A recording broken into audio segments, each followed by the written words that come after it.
오늘은 절망의 땅에서라는 제목으로 하나님의 말씀을 함께 나누도록 하겠습니다. 예수님의 설교가 끝나고 가버나움으로 들어가셨습니다. 거기에 한 백부장이 있었는데 그는 참 사랑이 많았던 사람 같습니다. 오늘 본문에 나온 단어들의 표현이 사랑하는 종이 병들어 죽게 되었다. 유대 장로들 몇 사람이 예수님께 가서 그가 우리 민족을 사랑한다. 우리를 위하여 회당을 지었다.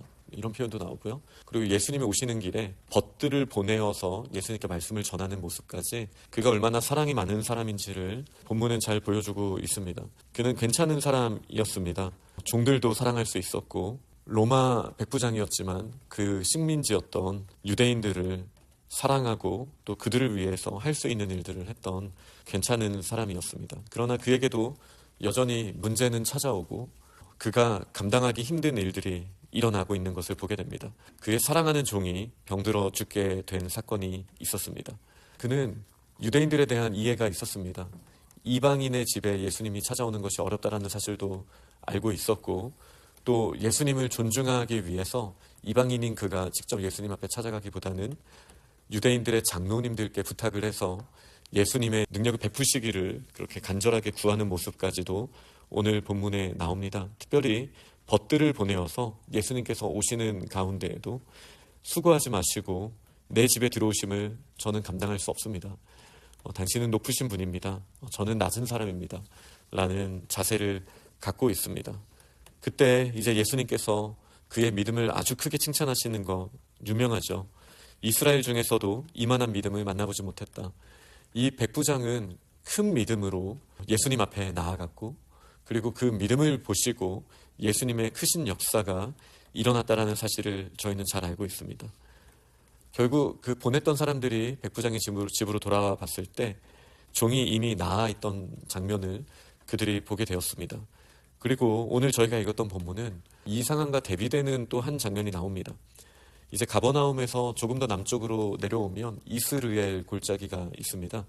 무깃도도 있고 이스라엘 평야가 있는 이 동과 서로 가로지르는 아주 넓지는 않지만 그래도 비옥한 평야지대가 있는데 이스르엘에 나인성이라는 곳이 있었습니다.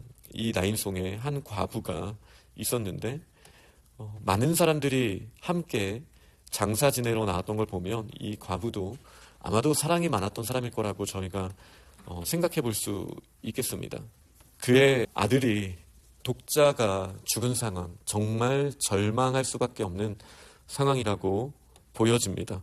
그녀가 이제 울면서 많은 사람들과 함께 자신의 독자를 장사 지내기 위해서 성에서 나올 때 예수님께서 그 과부를 보셨습니다. 과부를 보시고 불쌍히 여기시고 말씀하시는 거예요. 그리고 특별히 그 관에 손을 대셨다라고 말하는데 저희들은 유대인들의 정결법에 생각해 볼 때 이것이 유대인들에게 가능한 일이 아니라는 걸 알고 있습니다. 시체를 건드릴 수 없잖아요. 유대인들의 관습이 있음에도 불구하고 예수님께서는 그 관에 손을 대셨습니다. 그러니 이 관을 맨 자들이 설 수밖에 없었죠. 예수님께서 말씀하십니다. 청년아, 내가 내게 말하노니 일어나라. 그러자 죽었던 자가 일어나 앉게 되고 말도 하게 되었습니다. 그리고 예수님께서 그를 어머니에게 주시게 되었습니다. 여기서는 백부장과 달리 어머니의 어떤 믿음에 대해서도 묘사하지 않습니다. 물론 그렇다고 믿음 없는 자에게 하나님이 역사하셨다라고 제가 쉽게 설교하려고 하는 것은 아니지만 이 두 본문의 배경을 봤을 때 한 본문은 믿음의 크기에 대해서 칭찬하시고 또 바로 이어지는 본문은 그 우리가 생각하는 믿음, 내가 끌어내서 하나님을 의지하는 그 힘 자체를 말하기보다 안타까워하고 불쌍한 모습으로 있는 이 눈물만 흘릴 수밖에 없었던 그녀의 모습도 예수님은 바라보셨다라는 것이 저희들에게 중요한 포인트일 것입니다.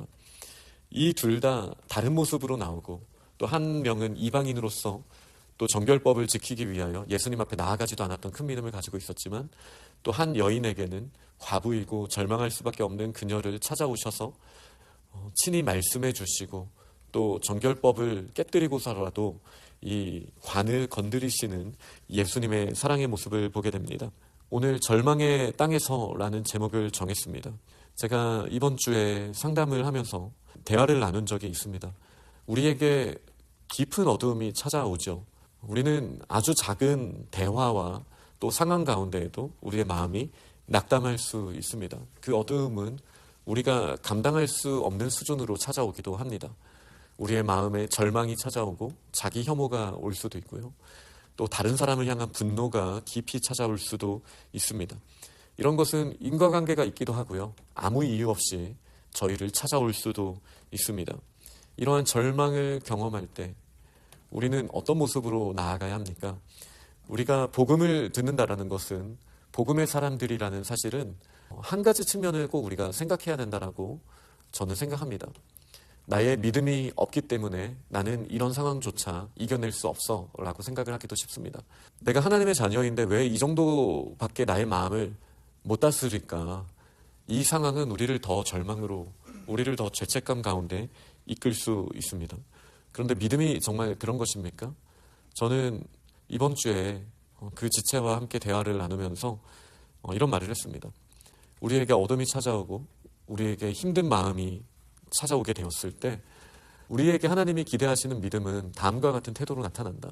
그리고 저는 두 가지를 이야기했습니다. 하나는 예의를 지키는 거다라고 이야기를 했습니다.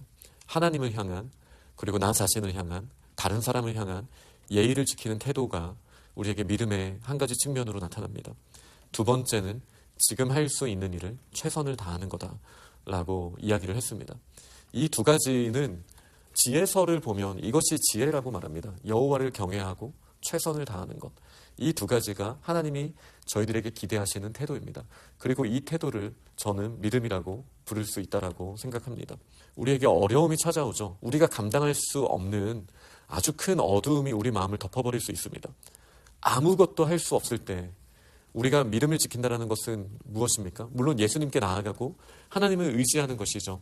그러나 이 추상적인 내용은 우리의 삶에서 이 작은 두 가지 태도를 통해서 드러날 수 있습니다.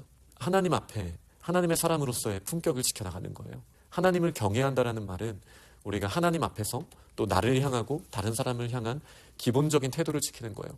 우리가 절망의 땅에서 이 마음의 끈을 놔버릴 수 있습니다. 다른 사람을 막대하고 나 자신도 막대할 수 있고 하나님 앞에서도 그냥 막 대하는 모습이 있을 수 있습니다. 그러나 오늘 본문에 나온 두 명은 이 상황 가운데 할 수 있는 매너를 지키고 있는 모습을 보게 됩니다. 물론 슬프죠. 슬퍼하죠. 그러나 그때 자신이 해야 할 일 가운데 기본적인 태도를 지키고 있는 모습을 보게 되는 거예요. 그러면서도 본인이 할 수 있는 최선은 또 끝까지 다하고 있는 모습을 보게 됩니다. 그것이 아주 작은 일일 수도 있습니다. 우리의 방을 치우는 일일 수도 있어요. 내가 해야 하는 일, 아주 작은 것. 밥을 먹을 때 밥을 먹고 성경을 읽고 기도하고 잠을 자야 되는 시간에 씻고 또 누워있는 모습. 이런 작은 일에 우리가 매너를 갖추고 또 최선을 다하는 것. 여기에서부터 우리의 작은 믿음이 저는 드러날 수 있다고 생각합니다. 왜죠? 하나님을 신뢰한다라는 것. 하나님이 나를 어느 정도 사랑하시는지 인정하고 그것이 우리의 감정으로 다가오지 않을 때라도 우리가 할 수 있는 건 무언가를 잘하고 이 어둠을 내가 탈출하는 것이 아니라 이 가운데에도 하나님이 나와 함께 하시니 나는 여호와를 경외하고 나는 최선을 다할 거야. 이것이 믿음입니다. 이것이 예수님 앞에 나아가는 태도입니다. 그러니 어둠의 땅에 서 있습니까? 또 절망 가운데 저희가 있습니까? 그 가운데 우리가 할 수 있는 일, 하나님을 사랑하고 이웃을 사랑하는 가운데 나 자신도 포함되어 있고 그 가운데 우리가 예의를 지켜야 합니다. 다른 사람들을 향한, 나를 향한, 무엇보다 하나님을 향한 예의를 지켜야 합니다. 그리고 그 상황 가운데 할 수 있는 작은 최선이 시작이 된다면 우리는 하나님이 하시는 놀라운 일을 보게 될 것입니다. 가버나움의 백부장도 예수님을 직접 대면하진 않았습니다. 그러나 그가 할 수 있는 예수님을 향한 경외감과 최선을 다했을 때 예수님의 역사가 멀리 떨어져서도 일어나지 않았습니까? 과부에게 독자가 죽는 것보다 더 절망적인 일이 어디에 있겠습니까? 정말 끝이라고 생각하는 그 순간에 그녀는 그가 할 수 있는 일, 마지막으로 보낼 수 있는 일과 많은 사람들과 함께 슬퍼하는 일에 나아갔죠. 그때 예수님께서는 그녀를 보시고 계셨습니다. 예수님의 시선이 우리를 향하고 있다는 사실을 우리는 기억해야 합니다. 우리가 이 작은 믿음으로 나아갈 때 하나님의 큰 일이 저희들에게 나타나게 될 줄 믿습니다. 아멘.